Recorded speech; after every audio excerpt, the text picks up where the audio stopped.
Hi there, I'm Christine Masters and welcome to New York Places, the show that takes you to the many areas and places that make New York such a unique place to live, work, and play. You know, there's nothing quite like autumn in New York. Just think about it for a minute. You've got millions of leaves turning beautiful shades of red and orange. Apples and pumpkins are everywhere, and the cool breezes are perfect for long walks, or in my case, a gorgeous boat ride along the shores of Lake George, courtesy of the Lake George Steamboat Company. I'm standing on the deck of the Mohican. It will be celebrating its 100th anniversary of continuous operation next year, and we'll learn more about this storied ship and the company that makes it go a little later on. But first, we're going to let some renowned individuals from our past give us their impressions of autumn, and then we'll pedal off to Buffalo and visit one of the world's largest collections of antique and classic American bicycles. Autumn is a quiet time of reflection that has inspired many a curious mind for centuries.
Buffalo, New York, known for its chicken wings, snow, sports teams, and bicycles. Bicycles? Yes, bicycles. During the golden age of the bicycle, the citizens of Buffalo were one of the largest users and manufacturers of bikes. And what started as a hobby for one man and his wife has turned into the Pedaling History Bicycle Museum. Located just outside of Buffalo in Orchard Park, it is a celebration of the bicycle and its place in our history.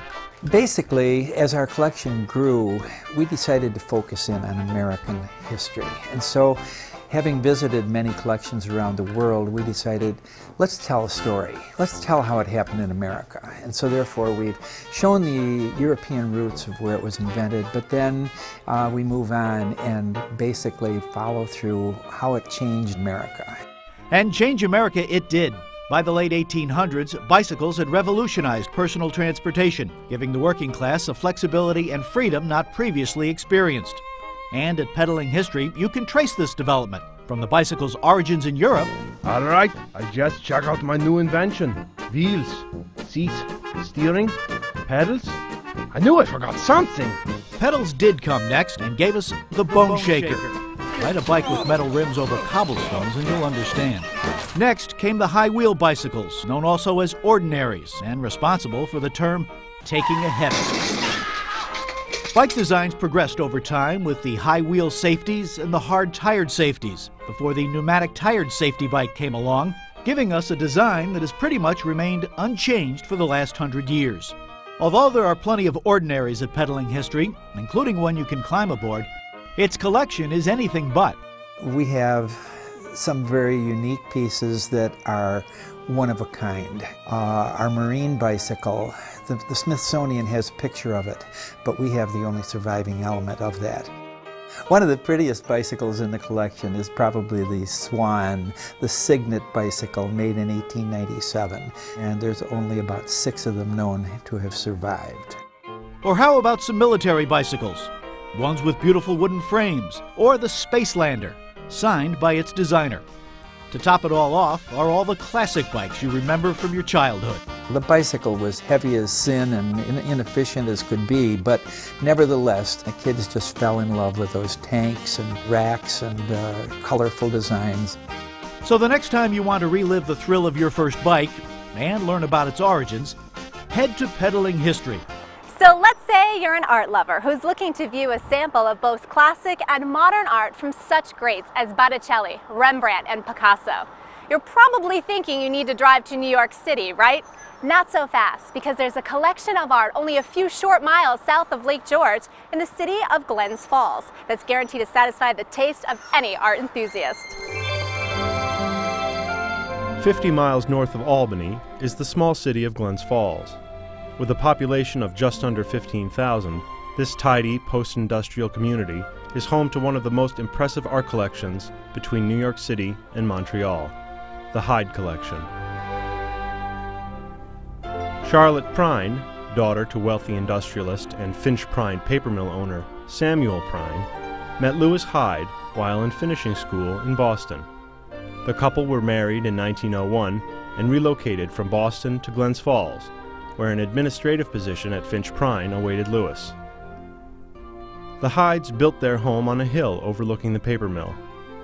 Completed in 1912, it is a spacious Italian Renaissance jewel with lush grounds and many fine details, inside and out. It is in the rooms of this beautiful house that the Hyde Collection began. The Hydes, especially Charlotte, enjoyed collecting art. Over a period of 50 years, they would build what is now the permanent collection of the museum, almost 3,000 items, including paintings, sculpture, furniture, and decorative arts. With the help of notable art historians, they acquired important works by the old masters, including Botticelli, El Greco, Rembrandt, and Rubens. After Lewis's death in 1934, Mrs. Hyde continued to expand the collection, adding modern masterpieces by Degas, Picasso, Renoir, and Seurat. The collection continues to grow through acquisitions and represents nearly 25 centuries of the arts. It really is an eclectic collection. What's remarkable about it is that when you come to the museum, you'll see things from, again, the history of Western art, but you'll also see works of very small scale. Mrs. Hyde certainly acquired these things because she wanted to live with them, and it's one of the great, I think, the most charming aspects of the institution, that you can walk in a room and see a work by a Baroque painter and then take 5 steps and see an example of a small sculpture by a late 19th century artist as well. Somehow Mrs. Hyde was able to make that eclecticism work. She wanted to live with these things, and that's really, you get that sense when you're here in the museum. Today, the Hyde Collection has grown into much more than just a home and gallery. It combines the intimacy of the historic house with the sophistication and scope of a much larger art museum. One of the great things about the Hyde Collection is that we've evolved into this wonderful hybrid. You know, we have historic Hyde House, which is truly the anchor of the institution and gives you that sense of historic integrity in place. But we also have the 1999 Education Wing, which really turned us from being just an historic house museum into a modern museum complex. That complex allows us to do these wonderful educational programs that give kids an opportunity to come up into Hyde House or to see one or interact with one of our special exhibitions that we do here at the museum, because we do temporary shows, probably 6 to 8 a year. But then go back to the art studio where they can throw the paint around and have great fun doing some form of an art making activity inspired by or based upon their interaction with the objects, either in Hyde House or in the temporary galleries. Defined by a unique combination of tradition and innovation, the Hyde Collection strives to be an exceptional participant in the cultural, educational, and economic life of a growing and changing upstate New York. We truly are able to take you from the ordinary to the extraordinary as soon as you walk through our front door. So I'm not saying that we can be all things to all people, but we do provide a diversity of the experience that's well worth your time. The Hyde Collection is more than a world-class art museum. It is a vital cultural and educational resource, a perfect arts destination for both novice and enthusiast alike.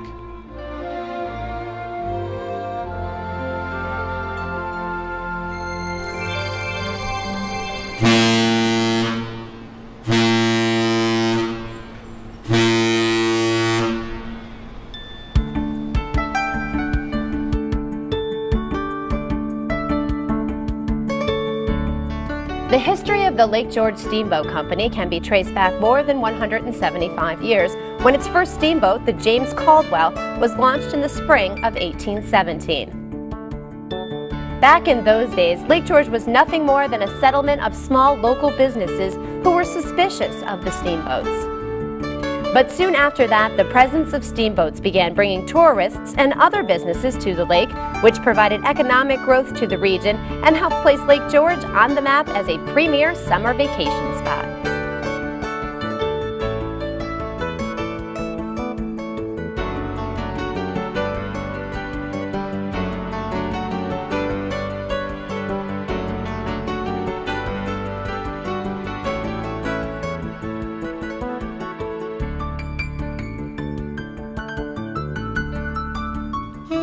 Following the Civil War, the Steamboat Company began working with the D&H Railroad in providing a link for railway passengers traveling from New York City to Canada. The importance of steamboats to the area continued until the advent of the automobile and the development of the highway system, both of which drastically reduced the freight steamboat passenger business. Enter Captain Wilbur Dow, who bought the ailing company in 1945. Dow renovated the Mohican, added several other ships to the line, and transformed the Steamboat Company into a profitable sightseeing business.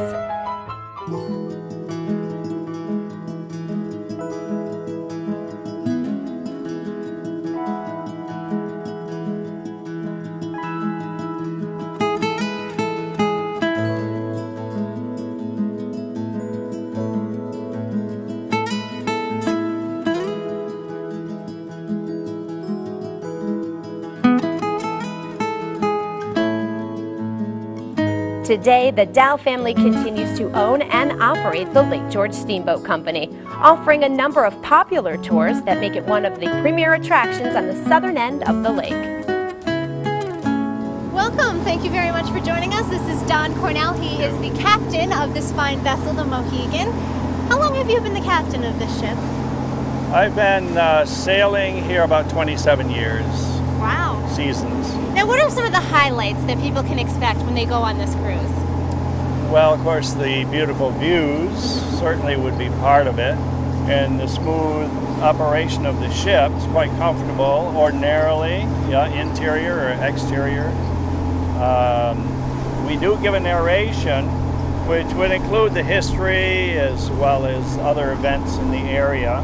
For my part, I enjoy making this trip, and the diversity of the landscape and as we mentioned before, the information about the area.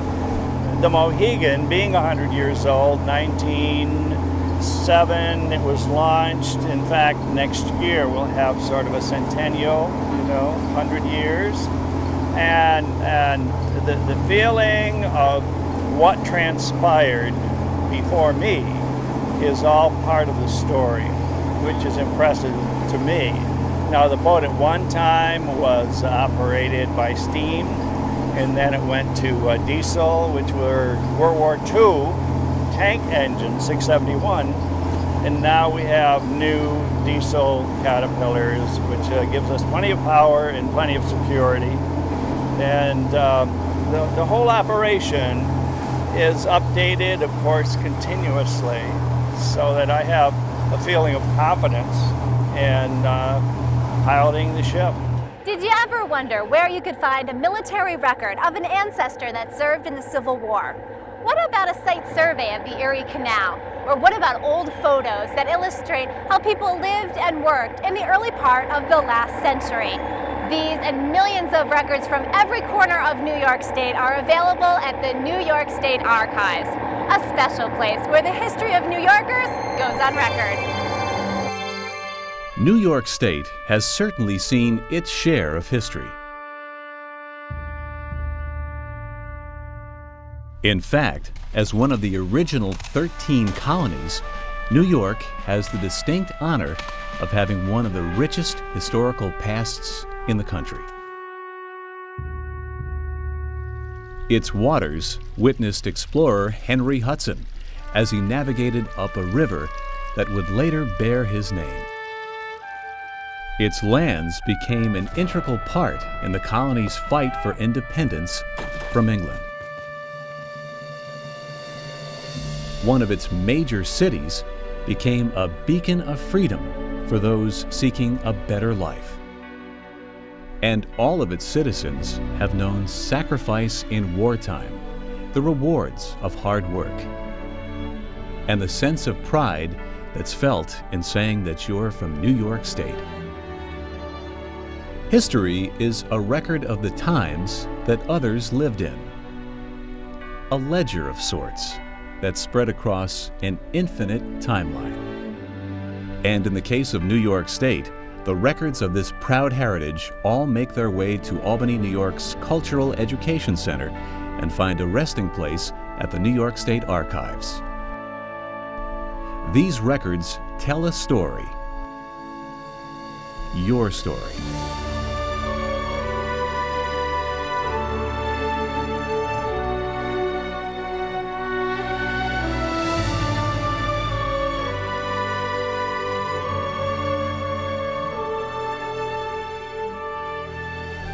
Over 4 centuries of history have passed through New York State, making the State Archives home to some of the most important archival treasures in the United States.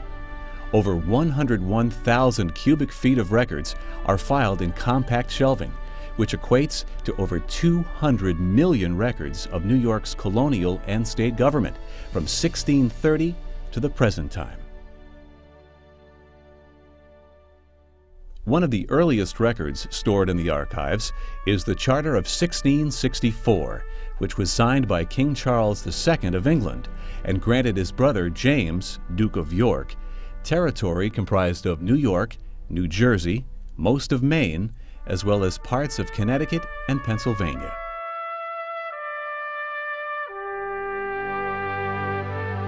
You can also find correspondence between George Washington and Governor George Clinton, as well as plans in Benedict Arnold's own handwriting that detail the fortifications of West Point. These rare documents lend credence to New York's claim that the American Revolution was New York's war. New York also played a major role in the Civil War, as evidenced by the thousands of muster rolls, including 3 regiments of colored troops. These and other Civil War records prove that New York contributed more men, money, and materiel to the war effort than any other state in the Union. One of the major travel routes in New York State was the Erie Canal. When it was finished in 1825, it was universally recognized as the greatest engineering feat of the 19th century.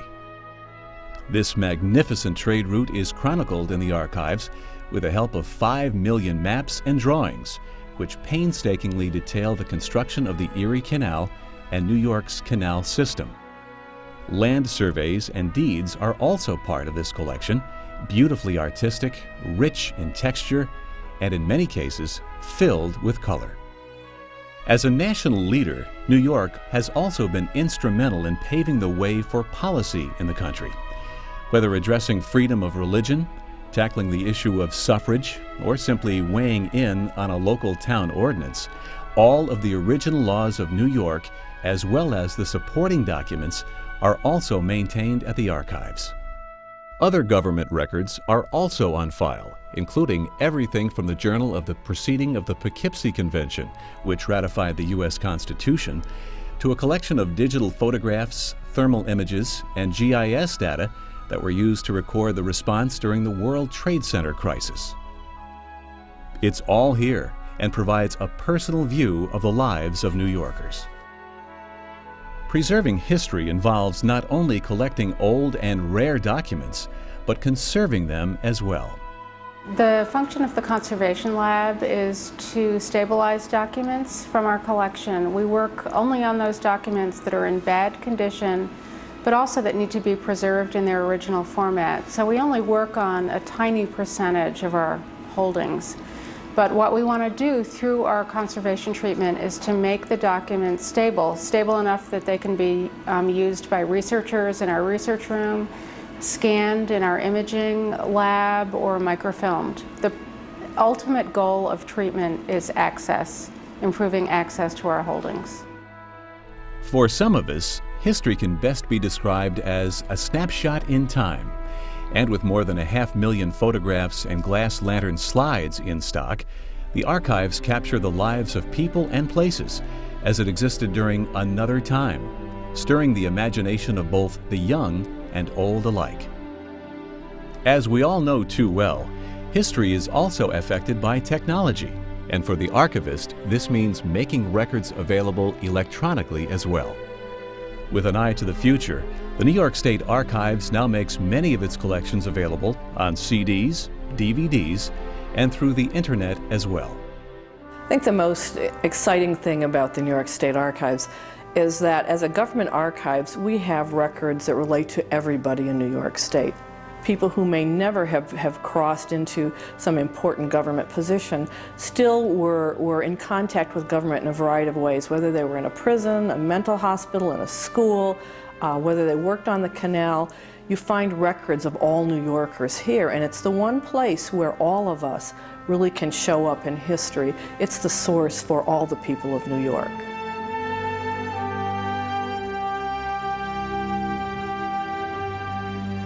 Like history, the work of the archives doesn't begin and end with its documents, drawings, and photographs. 9 regional offices located across the state provide technical assistance and advice to agencies about properly and legally maintaining their records and information systems. We have 9 regional offices around the state, from Buffalo to Queensbury to Long Island and New York City. Through these offices, we provide services to 4,300 local governments to help them better manage their records and thereby provide better services to their citizens. We operate a grants program for local governments and community organizations. We've been operating this program since 1990, and since then we've given out more than $150 million in grants. These grants have gone to thousands of projects in local governments for projects that involve inventorying the records in their custody, to managing email and other electronic records. The archives also conduct statewide workshops to help local communities in dealing with disasters, managing email records, developing archival programs, and preserving their records. Motorists traveling the New York State Thruway can also benefit from the work of the archives. Partnering with the Thruway Authority, the archives have developed and placed History Happened Here kiosks in many travel plazas all across New York's Thruway. These kiosks not only let motorists know about the history of the area around the travel plaza, but also directs visitors to cultural institutions in the area where they can learn more. For more information about the New York State Archives and its historical preservation programs, visit the website on your screen. History is happening every moment of every day. The stories of tomorrow will be your story. Remember, charting a sound course for the future depends on understanding and appreciating our history. And it all starts here at the New York State Archives.